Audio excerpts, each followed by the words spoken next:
You are tasked to secure the first family, hindi ba? Yes po, Your Honor. Define first family. Immediate family, even extended family, like no, not other families, but which brings me to my next question. Are you also securing the president's siblings?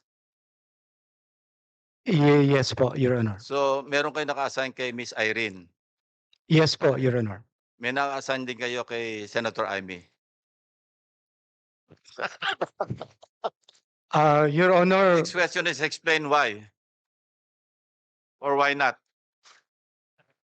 Your Honor, I can say this out in the open. When I arrived po, third month ko na ngayon, ma'am. Tinanong ko po kung You are the mayroon. chairman, not Yes, Senator Amy. yes po.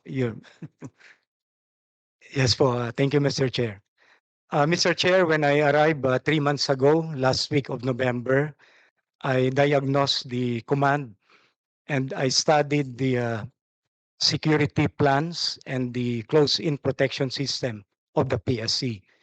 And when I checked all the personnel assigned, nakita ko po that there was no personnel assigned to our So, chair.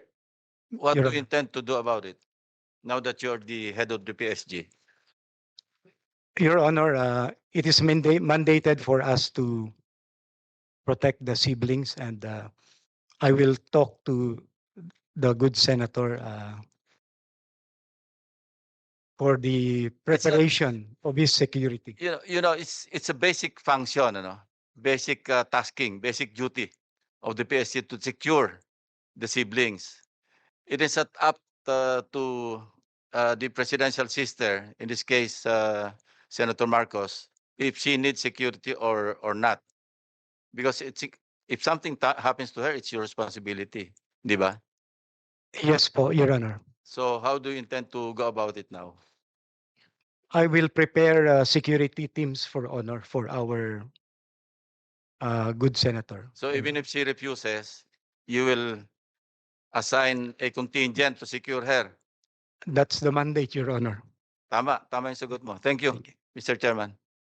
What if, Thank- Mr. Chair, just one question. Honorable Estrada. What if the president does not allow it? What will you do?